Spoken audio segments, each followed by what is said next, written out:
much for staying with us and welcome back to the program. We told you right after the break, Family Check begins, and thank you for being patient and for waiting for this particular very important conversation that we're about to start. Today we want to focus on something that began last week. It's a conversation that is very sensitive and it touches on almost every family, every individual out there in the society. It's all about dealing with addiction, and my colleague Brenda Zeda last week actually with the same panel took time to discuss this issue at length, and today we want to just take it a notch higher, even as we seek solutions in case we have somebody close to us, or you could be a victim of any sort of addiction. How do you get solutions? How do you get to identify the right kind of places that you can get solutions for the problem that you're facing? Because from the conversation that was had here last week, it is indeed a problem, and until we get to that point of acceptance, then we can never really get a solution to it. So today we want to just take it a notch higher, and I'm hosting the same panel that we had last week, and I'll just begin by introducing them. I'll start from my far left. We're having Fred Abok. We know Fred Abok. He's a life coach and a family counselor, always with us every Monday. Thank you so much, Fred, for joining us once again. And we're having Emily Mukomunene, an author. She has written a book that touches on the topic that we've been talking about for the last week and this week. It's all about I'm not a dope, something sensitive in the society, touches on issues to do with addiction of drugs, alcohol, and what people have termed substance abuse. Thank you so much for joining me this morning again. And let's begin this conversation first by, sort of a recap of what was discussed last week, in case one of you could be joining us for the very first time. You talked about very pertinent issues with my colleague Brenda. Key among them was the fact about acceptance. Many families, you realized, are dealing with this problem, but some of them are still living in denial. Nobody wants to be branded an addict or a relative to an addict, making it even harder to get solutions. And I loved your parting shots last week. Emily, you said it's time to redirect our young people. It's time to focus on this upcoming generation and creating a more responsible society. Fred, you said, let's not leave parenting to Ezekiel Mutua. I love that. That was my take home. That, you may be remembered by, you may not be remembered by how much money you made. You will be remembered by the children you brought, the sons and daughters that you brought up, how disciplined they are, how respectful they are, how good they came up. That is what you will be remembered with as a parent. So let's not leave parenting to Ezekiel Mutua. Sure. Let's begin by both of you sharing your perspectives into the conversation you had last week. What was your take home? What is it that you'd like to remind our viewers about the kind of conversation you had last week? Let me start with you, Fred. Thank you so much, Safran, this morning for having me here. I think for me, the intentionality and of dealing with this, first of all, beginning on the root, that is the family, and the demystification of stereotyping, that we will look at drugs and addiction based on the failures that parents and the society around have actually allowed to, germinate and become something that is out of control, is wanting. I believe that when it comes on into the issue of toxication, it starts on from the mind. It starts on from what we see. It starts on from how we engage ourselves. And this actually drives on people to be attracted. It's very unfortunate that wines and spirits are common in the estates. And it's easy when you say that people who are taking them are of age, and even the advertisement says that, under 18 asipewe. But the fact that, character is not taught, character is caught. And when you see people that you admire getting on into the wines of spirit and they indulge on them, the curiosity is built, and you have a desire to get yourself on that. And what we do not understand that we are doing is that we are eroding moral systematically, until at the end of it, that the accomplishment of an individual will be based on the consumption of drugs. All right. I'll come to you, Emily. Tell me a bit about what your take home was. That one thing that you said last week that you'd like to hammer before we begin this conversation. First, the issue of youth and redirecting their thoughts or redirecting their footsteps. I know we have turned out to say is the parents, which is true. Parents have not played their role. But I also would like each youth, each person, to be accountable for their actions, to be able to decide exactly where are they heading to in life. Yeah, because if you have your goals clear, if you have your set out inspirations, and the society has some expectations of you as an individual, forget first of all about your parents, forget about your teachers, forget about the leadership, seek self-identity. All right. Yes, get self-driven, seek self-identity, then you will be able to decide what things that will drive you towards your goal to be the person you want this country to embrace, to build this country, and to cause the change that your parents have not been able to do. To cause. Right. Yeah. In as much as there is a responsibility that every person should play in fighting this problem, there is that individual responsibility as well. Think about yourself and how this is affecting you and how it's going to affect your life. I like that. Let's begin this conversation by looking at solutions, sort of, but let's begin by looking at the solution in terms of the issue of acceptance. Last week you said that was a very big challenge. I'm looking at this and I'm thinking, it could be because of the stigma, the shame, the guilt that is associated with somebody who is abusing any sort of substance or is addicted to anything in the society. There is that guilt that comes. There is that stigma that follows, that once I say I have a problem, people will associate me with something. Is it time that we shift our minds as to how we look at people who are addicts of different things in the society? Is it time for us to sort of have I would say, a positive approach on how we look at them, how we accept them, and how we bring them close to us? Well, yeah, that's an approach that we should be able to embrace. We should find a way of bringing these people back in the society. But remember, Brenda, bearing on mind that when people are on I call it self-abuse, because it's not the substances that are abused. It's an individual who gets injured. It's an individual who loses. The drugs or the alcohol you take does not lose anything. You are the one who loses because you damage your body. At the same time, you lose your focus. Yeah, you lose that self-consciousness, even in your behavior, because you find yourself even indulging into irresponsible sex and those kind of things, because you're under influence of something. Yeah, because these things, what they do to your body, they cause the body to act in an uncontrolled and unaccountable manner. Yes, so we have to, the approach of being accepted in the society, it is first of all, you ask yourself, why have I doing this? And how far am I involved? Or how deep-rooted have my actions affected me? Has anybody else been affected by the same? Because you realize, nobody realizes they're addicted, as I said last week, or they're getting into addiction. The only thing that people are ashamed of in form of addiction, it is things like pornography or things to do with the issues of sex. Those are the things that people are ashamed of. But if it's the issues of either drugs or alcohol, people just walk out and they drink. And when you ask them, they say, it's my life. Yeah, yes. Until they come to they reach a point of no return, whereby somebody either falls on the road, you have to pick them up, or where somebody gets sick and you find them half dead. It is when they start realizing there's something going wrong, or you miss office for a number of days. Yeah, is when you start realizing, you mean today is Monday, and though today was Saturday. Yeah, it's getting out of control. It's when you realize you are in addiction. When we're talking about addiction, people have been biased to go the direction of it's just alcohol, it's drugs. And I know you talked about this last week, but addiction is wide enough to touch on even the issues like pornography. People are even addicted to their phones. Like you cannot stay away from your phone. And there's that concern of gambling also becoming one of the biggest addictions in our society today. And so much so that we are saying that in case you think that you're safe, maybe it's time to think wider. You could just be addicted to something that you do not know. Today we are talking about dealing with addiction, and it begins at that point where you accept that you have a problem. And this question I want to direct to you, Fred. How do you talk to this person who is living in denial?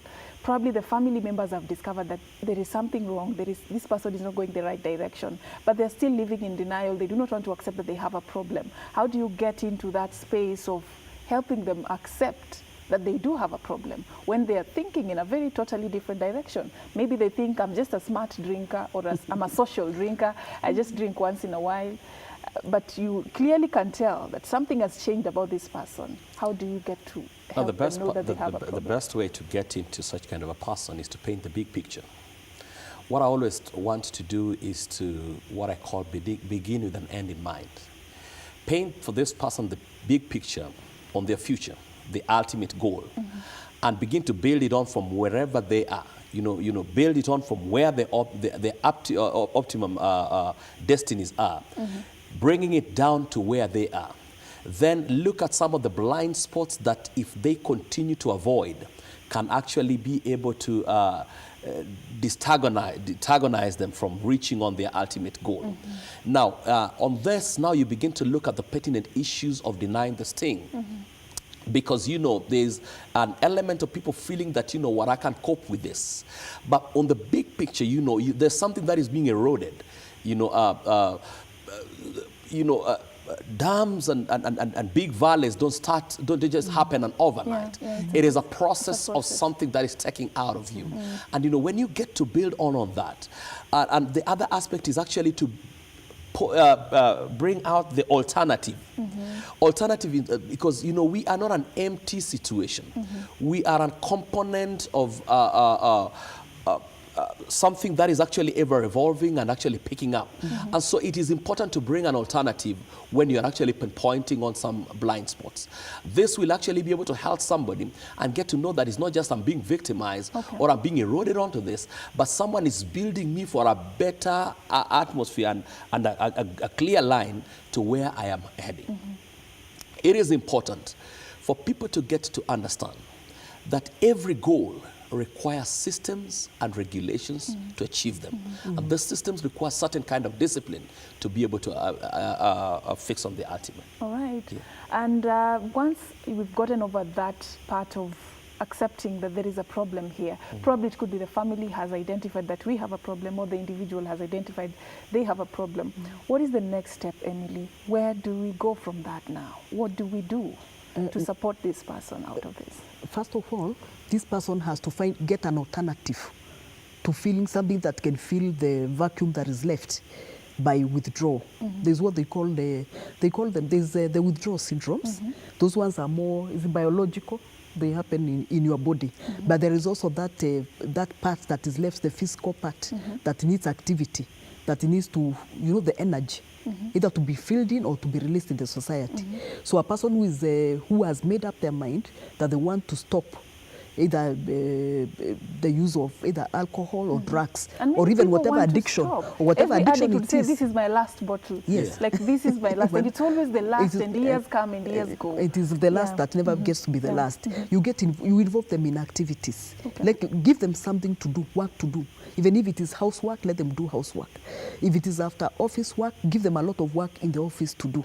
Let them get engaged into, like I saw KBC, you have things like golf and all that, where you are trying even to encourage the young people to play, to get involved in those activities. Because when you're involved in the activities, physical activities, then you have very little time to diverge to other things that can harm your body or to any form of addiction. If it is the issue of either getting addicted to the phone or pornography, I'll tell somebody, even take a pen and be like Emily and write a book. Start writing a story. Yeah, start writing how you are feeling in. Because that engagement and that stimulation of the mind will show you that you are made of better things, or you can be more productive within yourself. It will give you self-value. Yes, because you are self-actualized. When you are self-actualized, then you have self-value. All right. Yeah. And we'll talk about phones in a bit, because I know that is where the largest percentage of society is actually victimized. And last week you talked about some of the reasons why people get addicted to issues. And one of the things was this: people seek solace. You seek solace out of this. And from what you're sharing is that you need to look at alternatives of where you can get the solace that you're looking for. One way is physical activities and all that. And I like where this conversation is going, because it is opening our minds to other things that we can be able to explore to get a solution to this problem. Fred, you had something that you wanted to add to what Emily is saying. Yes, what I wanted to add is to get to understand that the battle is in the mind. And the mind battle is based on the facts and the competition. And the only way that we can actually be able to deal with facts and put them where they belong is to understand the truth. The truth comes from your identity. Knowing who you are but also whose you are. Yes. Your identity is what makes you become the person that you want to be. Now, when you have a demystified identity, you are subject and vulnerable to all manner of elements in life. But when you actually understand yourself, you know what works for you. You know what is important for you. And so in counseling, what we are actually trying on to bring people into an understanding is to get to back to their identity.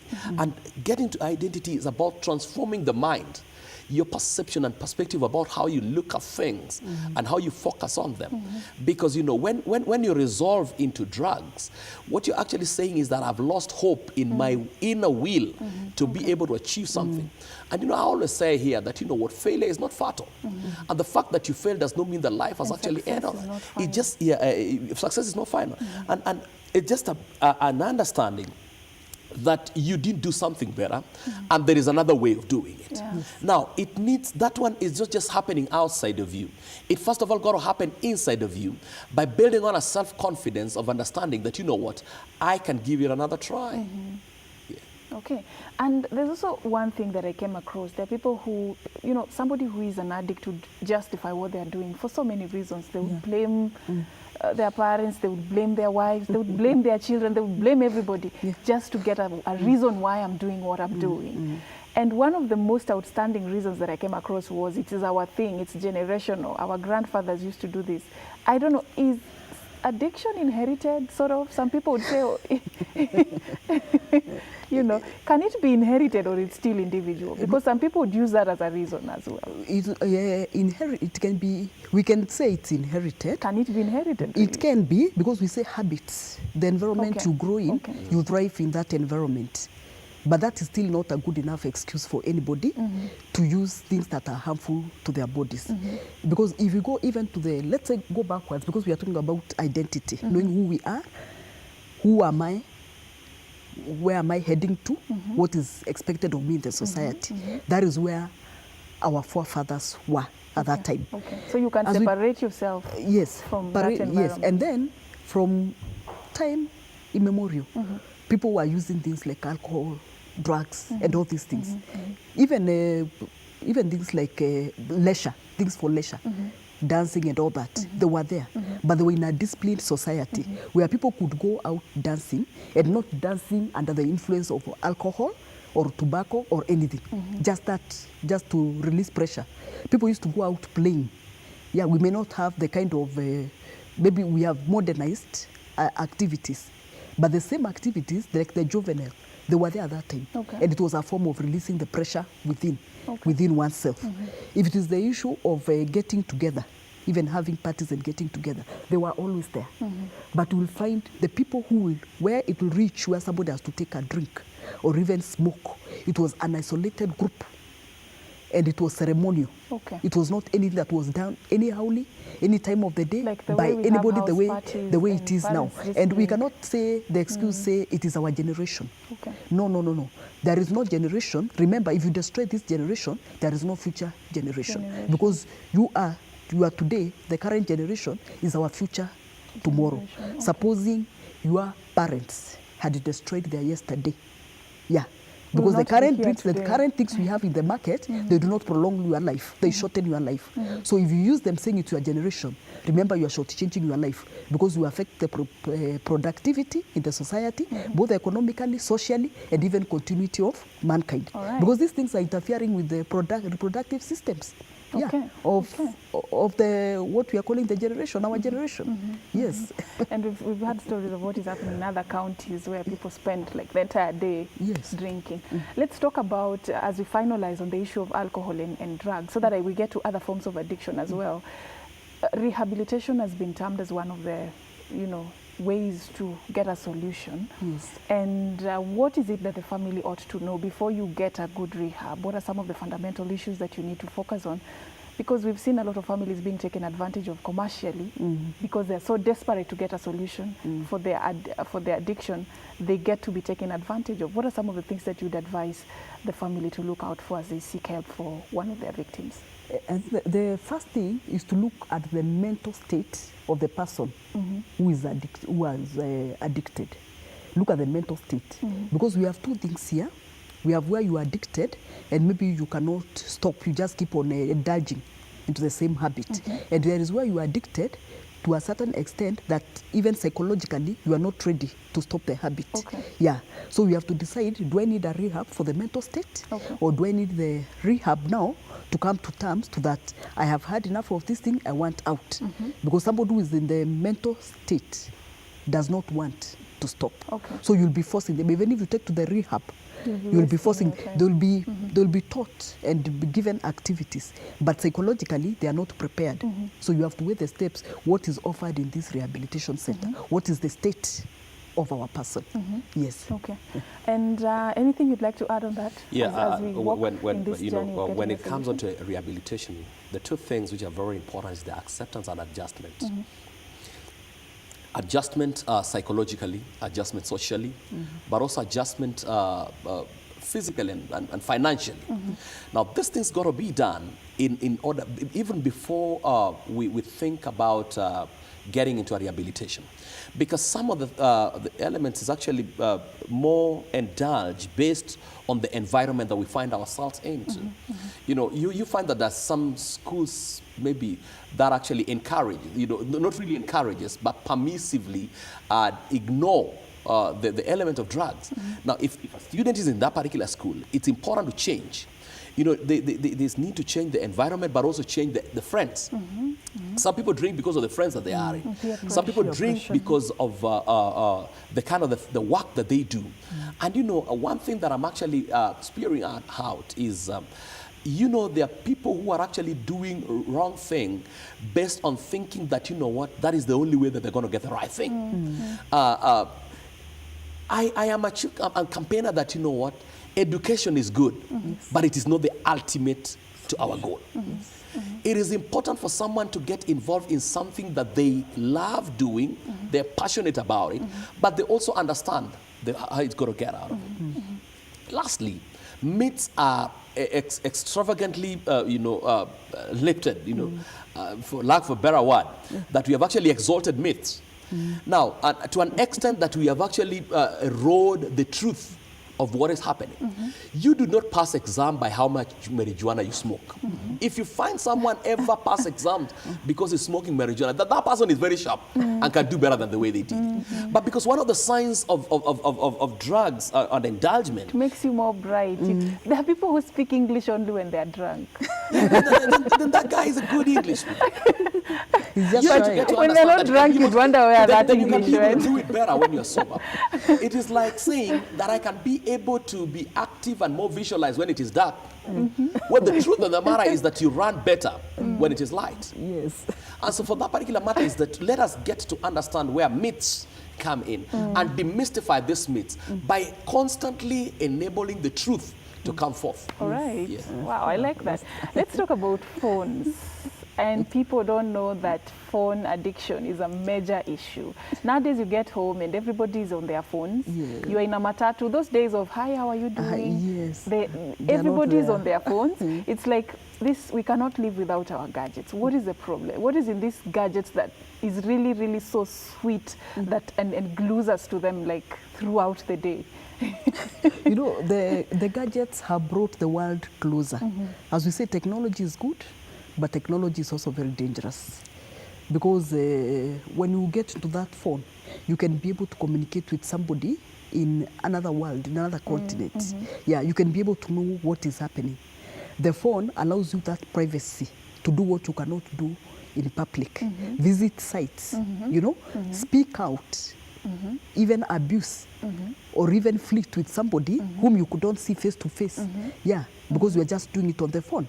So it gives somebody that inner satisfaction. It's personal and it's private. It's personal, it is private, it boosts even your image. Yeah, because you are, the things that you are not able to do in normal life, you can be able to do them on the phone. Yes. Okay. But okay, what you're sharing, it was intentional that the phone had to be private. It had to like be personal. The people who invented it, they wanted that to be like that. I don't know where we missed the point. Where did we start doing the wrong thing, Fred? Where did we turn these gadgets into sort of our enemies? Homes are being broken because of these phones. Yeah. I think for me is misconception priority. What am I saying? When you have a misconceived priority, then everything runs on. Even food, you take breakfast, the next time that you want to take something is either 10 o'clock, a lighter one, and then you take lunch. You cannot be eating from morning to midday. You will be obese. Are we getting one another? Now, you need to get to understand that everything has got their reason at what particular time. Now, when somebody is so much onto their phone, then there is something that they're actually missing or they do not understand until they find the solace in that particular thing. Now, I think people need to exalt priorities more than they exalt comfort, because it's a result of the priority that you'll find comfort. Are you in the right place doing the right thing for a right reason? Or are you in the wrong place trying to be a wannabe and then trying to prove that you can be actually to be able to succeed? Okay. Many people actually get onto those phones and they don't really get to understand why am I in the phone in the first place. Yes. And when you are, everything that is in that phone is made for particular satisfaction of different individuals. And when you begin to get into the sites that are not beneficial, even the Bible says that not everything that is accepted or is beneficial. So you need to actually get to understand what is beneficial for me at this particular time and how does it develop me. Because not every food that you eat is beneficial for your health. And so check on your health first before you check on the sweetness of the food. For that matter, we will be able to prioritize when to get onto the phone and how to discipline ourselves onto the phone. That is the hardest part. It's easier said than done, because with my phone I can basically do anything today. I can shop, I can learn how to cook, I can like everything. You can even just get your cab from there. You can look for a home in case you want to buy one. Like everything you can do on your phone. And as you wait for something, you can be checking the news. It's like the world has revolved around what we are carrying, and we feel like this is where we need to be. Our friends are here, we can talk to them, we can create WhatsApp groups and discuss whatever it is we want to discuss. Meetings are done on the phone. How do we create a positive phone culture when we really cannot stay away from it? It serves like almost every of our basic need, day-to-day basis. What do we do? I think the number one element is to have a value system life, whereby we do not just write our values on a piece of paper, but we inscribe them in our hearts. David says that thy word have I hidden in my heart, that I may not sin against you.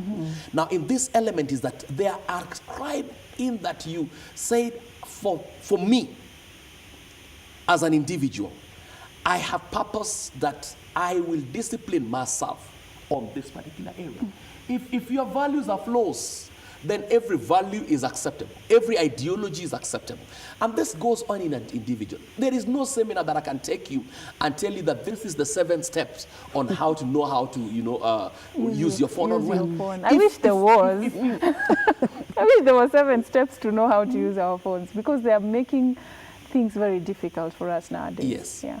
What you fail to ascribe is what you're permitted to define you. Okay. If you want everything to define you, you will be the most valueless person. You will not be judged by how exposed you are. You will be judged by how systematic you allow your life to be exposed. Yes. Okay. I don't know what you'd add there. He says there are no 7 principles of how to use your phone.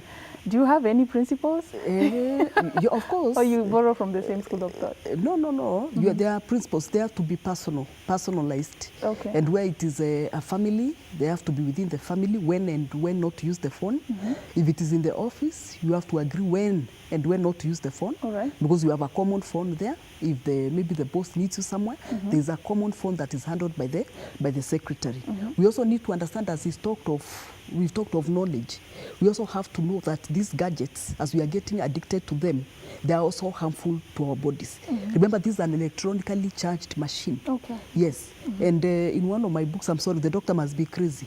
I have said, maybe I have talked about the possibility of the inventors of these electronic gadgets gadgets, which are overtaking all the other technologies, which are overtaking all our activities, are busy inventing substitutes to methods to substitute what we lose physically by the continuous exposure to electronic gadgets.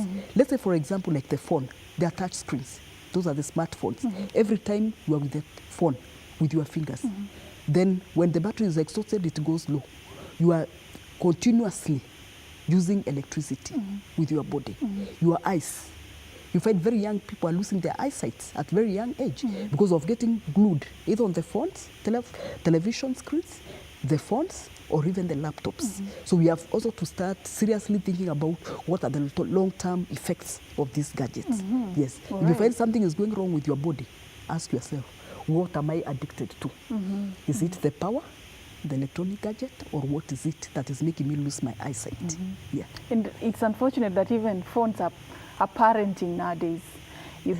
People buy phones for their kids to play games so that asisubue. And I don't know where we are going as a society. Let me share two things. Number one, the devil is not a beast.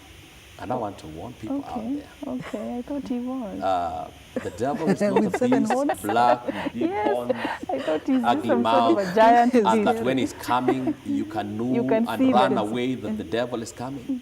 The devil is in the beauty, the attractive thing that you keep, they have devised mechanism on how to lure you into their patternized kind of a lifestyle and enthusiasm. But when you identify the tactics based on the value system that you put across, then you'll be able to identify where they are coming from. You need to see devil from afar. You need to see them on 18. That I can see I the can way you see are coming, The way you are coming. and I perceive who you are. But secondly, love is not a hollow kind of a thing. Love has to have a restricted, guided patterns that it flows. Love has to be tough. Love has to be gentle, but also love has to be firm. What am I saying here?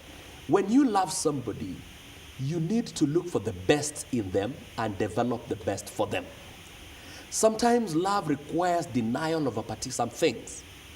Love requires some structured kind of communication so that you can be able to get the best. I believe that parents have not understood what love is. And if we can be able to understand, love requires chastening. Love requires correction, and love requires a guidance. Let us love our children genuinely. Let us love the people that we relate with in a genuine manner so that we can be able to bring out the best in them. How often do we check on the people that we claim that we love?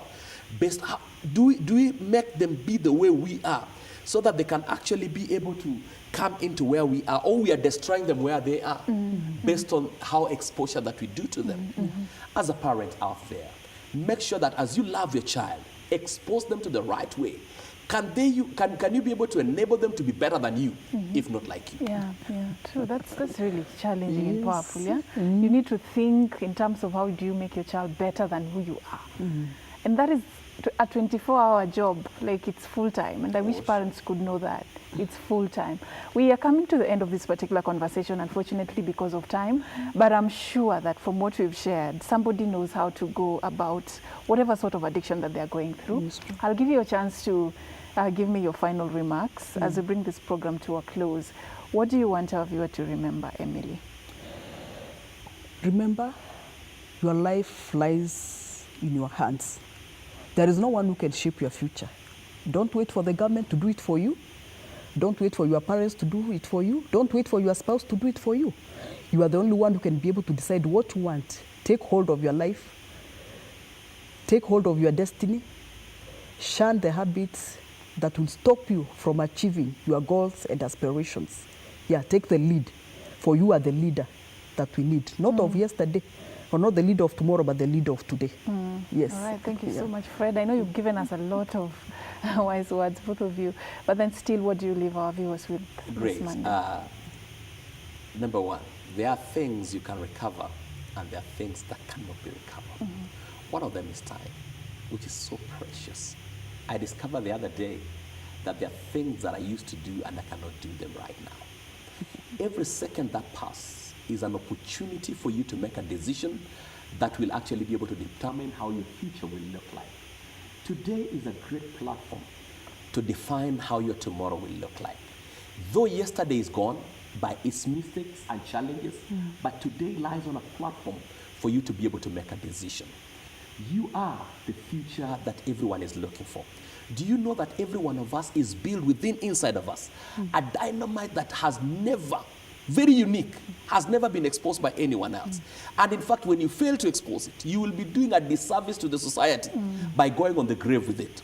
Miles Monroe said that the richest place on the face of the earth is the grave. Yeah, because there are books that have not been written, there are songs that have not been written. When you are actually intoxicating yourself into a substance that is not well for your body, you are denying yourself the opportunity to dream, to achieve, and to be the person that God has created you to be.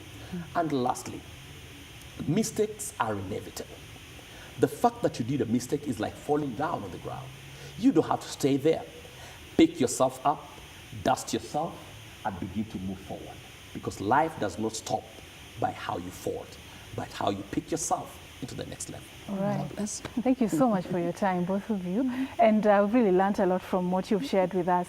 I know that it is a very professional way of defining addiction and a scientific way of defining addiction. But in simple terms, I would say addiction is when you idolize something and it becomes that one thing that makes you live. It becomes that one thing that makes your day. It is about time you sit down and ask yourself, that one thing you have idolized, that one thing that moves you, is it important? Is it a priority? Is it good for you? Is it going to help you serve your purpose in this earth? If not, then it's about time you let it go and start looking at other alternatives of things that you can be able to do with your time, do with your resources, do with whatever it is that you have, so that you do not waste your time on something that is not adding value to your life. It could be your phone, and like Fred is saying, devil hakujangi kama beast.